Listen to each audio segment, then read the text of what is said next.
Penghangат juga harus menyesuaikan dengan kondisi suhu, tidak boleh kedinginan dan tidak boleh terlalu panas.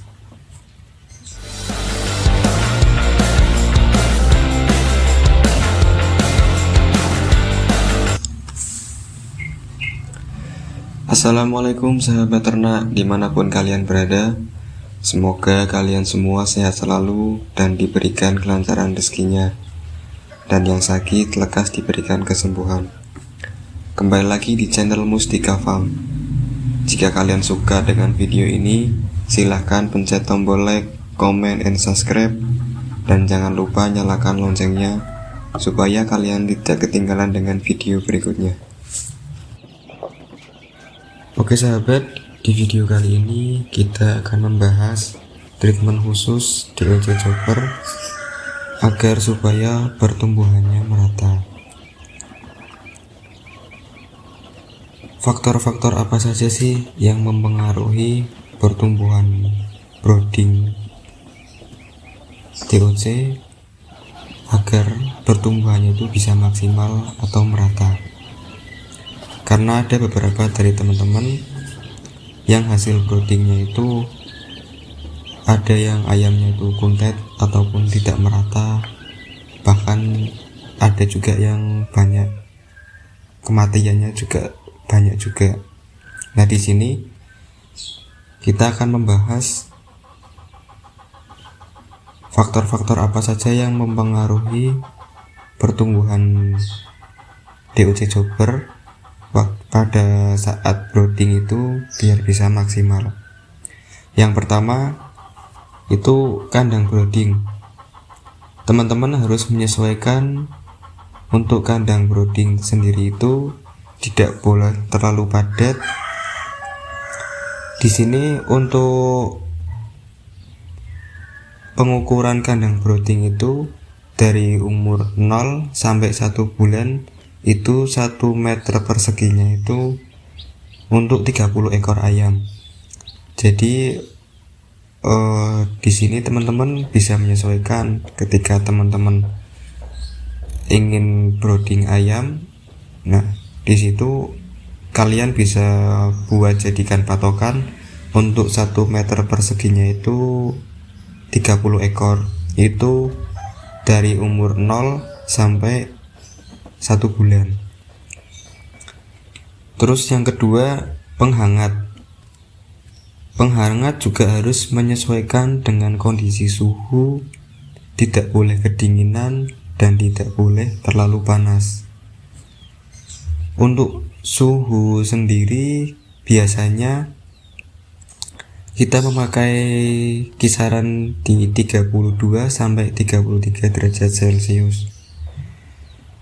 Karena kalau terlalu panas nanti ayam juga itu mangap-mangap, terlalu kepanasan gitu teman-teman. Itu juga kalau terlalu kepanasan juga tidak bagus untuk ayam. Nah, kalau kedinginan juga sebaliknya, nanti cenderung ayam itu akan bergerombol, tidak menyebar. Nah, untuk penghangat yang sesuai itu kalian nanti bisa melihat kondisi ayam itu menyebar atau menggerombol gitu, atau malah justru mangap-mangap. Kalau mangap-mangap itu berarti ayam itu kepanasan, untuk penghangatnya terlalu panas. Nah, teman-teman bisa menyesuaikan.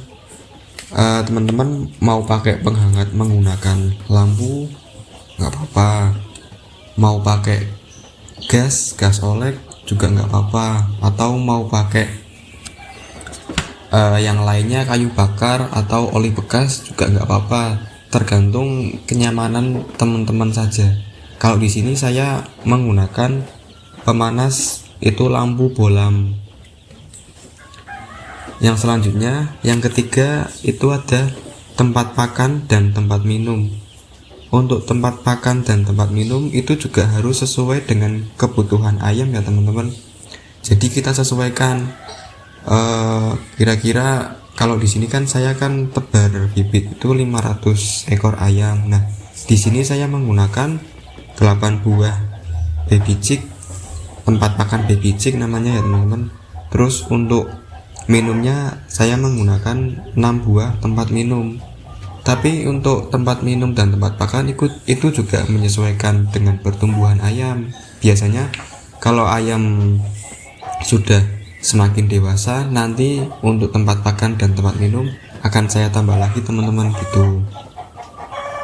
Terus yang keempat, alas kandang harus tetap kering. Karena di sini saya pakai kandang broodingnya itu dipakein alas sekam. Nah, di sini saya harus selalu menjaga kelembapan dari alas sekam sendiri. Maksudnya tidak boleh lembab ya teman-teman, harus selalu kering. Jadi ketika ada kebocoran, mungkin gentengnya bocor, jadi waktu hujan itu menjadikan air itu masuk ke dalam sekam. Nah, kita harus selalu mengantisipasinya, harus selalu cek kondisi alas sekamnya teman-teman gitu. Kalau teman-teman pakai kandang box ya juga nggak apa-apa, itu tergantung kenyamanan teman-teman untuk ternak sih. Jadi ketika kalian pakai kandang box ya juga kalian harus tetap menjaga kekeringan alas kandangnya itu sendiri. Terus yang kelima, dari umur 0 sampai 7 hari itu selalu tebar pakan. Di sini saya selalu tebar pakan itu dari umur 0 sampai 7 hari teman-teman. Jadi waktu ayam datang itu, sebelum datang itu saya tebar pakan dulu. Jadi kan soalnya kan ketika ayam itu datang, dia kan belum tahu tempat pakannya itu di mana. Nah, jadi setiap sudut ruangan itu pasti saya tebar pakan gitu. Terus juga setiap 4 jam atau 5 jam sekali saya tebar pakan lagi, karena kan ayam juga masih belum bisa menguasai tempat pakan yang mana saja. Nah, itu saya lakukan selama 7 hari berturut-turut teman-teman. Itu fungsinya agar supaya pertumbuhan ayam itu merata, jadi ayam itu semuanya makan teman-teman gitu. Terus yang keenam, vitamin. Nah, teman-teman juga harus memperhatikan vitaminnya juga. Jadi ketika ayam itu datang, biasanya kan kita ketika ayam baru datang kita kasih air gula jawa merah dulu.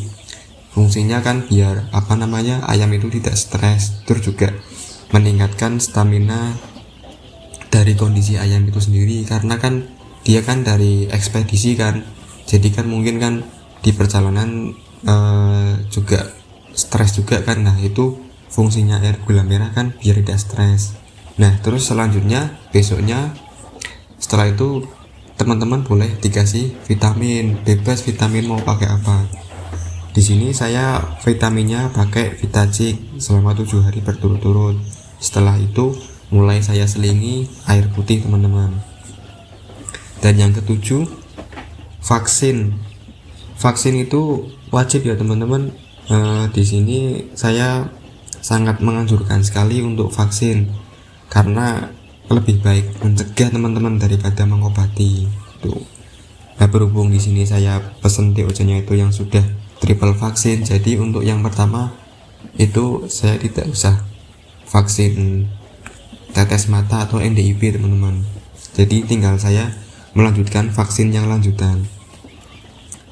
Dan yang ke-8 itu pakan selalu 24 jam ya teman-teman. Jadi diusahakan untuk pakan itu selalu standby 24 jam, jangan sampai tempat pakan itu kosong gitu. Dan selalu dibersihkan teman-teman ketika tempat pakan itu. Kadang kan kalau alas pakai sekam itu ayam nyeker-nyeker, jadi sekamnya itu menutupi di tempat pakannya teman-teman, yang itu yang buat ayam-ayam itu makani tempat makan itu. Nah, itu diusahakan dibersihkan ya teman-teman pagi dan sore hari. Dan untuk pakan sendiri itu diusahakan teman-teman pakai yang proteinnya 23%. Teman-teman bebas mau pakai merek apa, yang penting proteinnya dari umur 0 sampai 1 bulan itu pakai protein yang 23% teman-teman. Yang ke-9 itu penyemprotan antiseptik. Nah, di sini juga fungsinya sebagai pencegahan ya teman-teman. Jadi kan biar kandangnya itu selalu steril, jadi kita pakai semprotan antiseptik atau yang lainnya, atau pakai E4 itu juga bisa teman-teman. Terus yang ke-10 itu selalu kebersihan kandang itu selalu dijaga teman-teman, karena kan kalau kita aja nyaman maka ayam juga nyaman teman-teman. Tapi kalau kitanya nggak nyaman di kandang ya ayam juga pasti kurang nyaman lah. Untuk menjaga tingkat kenyamanan ayam itu juga bisa berpengaruh terhadap produktivitas ayam itu sendiri teman-teman. Soalnya gini, ketika ayam itu nyaman di dalam kandang, maka ayam itu akan cenderung makan, minum, tidur. Nah, oke sahabat, mungkin sampai sini dulu penjelasan dari video saya. Semoga bermanfaat. Di sini saya hanya sharing pengalaman saya selama beternak ya teman-teman. Terima kasih. Sekian. Wassalamualaikum warahmatullahi wabarakatuh.